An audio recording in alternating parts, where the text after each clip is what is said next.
The return, the Vanilla Gorilla, he's back again, man. And you gotta love Chase Again. Sherman. You gotta love Chase Sherman just because this is a dude who somehow, some way, fell back into the good graces of the UFC brass. And just, I don't know, man. How did you go from losing like 5 to like 7 bouts in a row, right? Like literally, UFC record 4-9, and you keep getting opportunity after opportunity. Well, you had a great performance in your last outing when you fought Jared Vandera and you knocked him out in the third round in a fight where Jared Vandera was pretty much winning the fight, right? And look at what happened to Jared Vandera once again this past weekend, right? I'm just saying, this is a spot right here where a Chase Sherman, journeyman Chase Sherman, coming in here, 6 striking, man. This is a former bare knuckle, I think, champion, right? If I'm not mistaken. He's coming in here against a Josh Parisian, who, if you look at it on paper, has the, what's my man's name? AJ, big boy, but you don't play with him. What's his name, brother? You don't know? That's okay. Who?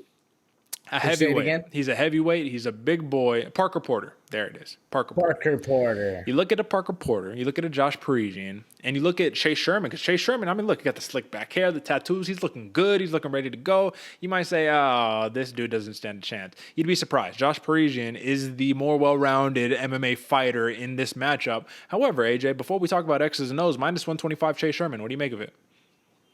If I found that interesting too, man, and I think it's the odds makers falling in love with the new, or not the new flashy toy, but you know that every now and then you go in, you see your old basketball that's been sitting in the corner for years, you kind of just start dribbling around playing with you. Man, I forgot how good this thing is. You hit a couple swishes every now and then. You're like, damn, this feels good. I feel like that's what's going on with the Chase Sherman, man. We saw the round, or what was it? I forget what round the Vandera TKO happened Third round. Third round TKO. Either way, we're seeing knockouts come out of the Vanilla Gorilla, and people are getting excited again, man. They're remembering that this dude, and I think, don't get me wrong, I know for sure this is his second time back in the UFC. Might be his third time, because for some reason they're putting Chase Sherman back in the good graces of the UFC, and I think it's because he has the potential for a knockout. Nonetheless, the heavyweight division is kind of sparse. We'll always cover that every time it comes up. But I do think, man, this is an interesting one to realize. I'm not sure if people who've forgotten who Josh Parisian is, or if they're just so excited with the Sherman knockout that we're seeing, and he's kind of familiar. People remember his name. Which one of those, or is there a third option that I'm not thinking of that you think that Sherman's the favorite? Option number 3. This is the reason why. Josh Parisian in his last fight against an Alan Boudreaux, right?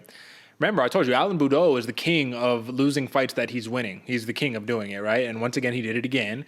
And Josh Parisian didn't luck himself into it, man. He willed it out. He gutted it out and he willed it out. He got a takedown and he got the ground and pound finish, right? I think that people are thinking purely on the feet, Chase Sherman will pick apart Josh Parisian. And to a degree, you might be partially right. But this isn't a boxing fight. This isn't a kickboxing fight. Josh Parisian, when he's in deep waters, when it's the heavyweight division, you're getting cracked on and a dude has a speed advantage against you, what do? You close the distance, you take him down, and you take away all of that, bro. And I just think Josh Parisian is going to be able to do that in this fight against Chase Sherman. Not because I don't like Chase Sherman, because to look at Chase Sherman's last losses. Alexander Romanov. Okay, that's not fair. I think that might have been a short notice replacement. That's just taking one for the team, right?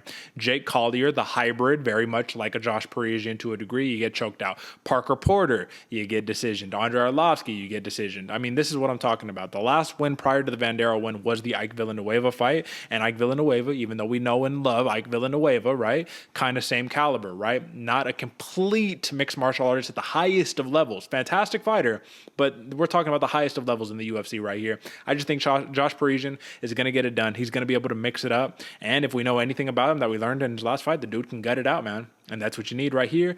Then again, AJ, this is the heavyweight division. And if you're betting on simply someone getting a finish, I could see Chase Sherman just starching him and it being it like that. But if you were a betting man, and clearly you are, we both are being on this program, and you had to bet on the dude who could one-shot starch you or the dude who can pretty much dominate you throughout the entire course of a fight, regardless of where it goes, striking or grappling, I mean, what do you bet on? Man, I bet on the one who can always pull it out at the end of the day, man. I bet on the gamer. Yeah. The one-shot knockout, it's great to see. But what I like most about Josh Parisian is this dude can will a win out of nowhere, and he's going to be down for the scrap always and forever, man. And don't get me wrong, Chase Sherman is the same way. Yeah. but we have seen Chase Sherman wilt of sorts. Never, I wouldn't say we've ever seen him quit. We've never seen him just turn turtle, excuse me, and just keep getting beaten up. Chase Sherman's down to scrap, but I feel like Parisian has that kind of mental block that once he gets hit a couple times, no, he's going to keep going. There's nothing stopping that boy. And I want to make it clear. I personally believe there is zero quit in Chase Sherman. I don't believe there is any quit. There's no way you can do what you're being doing, being a badass, being a rebel the way he is, and have quit in you, man. You would have gave up a long time ago. I just think that this is a spot where Josh Parisian, given the size differential here as well, because it's not just a speed type thing, man. I mean, look, 260, all 265 of Josh Parisian versus like a slim hybrid Chase Sherman who could probably be coming in he's listed at 250. I just think you get that ground and pound situation, man. Look at what he was able to do to Alan Boudreaux. I think he'd be able to do it to Chase Sherman, man. I like Josh Parisian here specifically, man.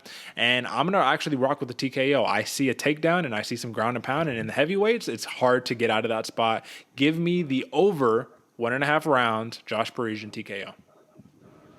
Over 1.5, Derek. That's the only part I'm kind of still debating right now, man. Because I like that TKO. It's crazy to see. We've been going basically the exact same picks for these first 3 fights, but Josh Parisian TKO, especially with the ground and pound, it makes me happy, makes me excited. The even the Tapology community, man, they're all on the same boat with us. What's over under 1.5? Man, I'm going to take the under. I'm going early round 2. All right, my man. And the odds makers, I mean, they like the over. Minus 180 for the over, plus 150 for the under. I think Sherman could drag it out a little bit, and I think Parisian is going to take a little bit to get it done. Either way, this should be a fun fight. And let's not forget, heavyweight fights, they're not always guaranteed to just end in that first round, man. I'll leave it to that right there.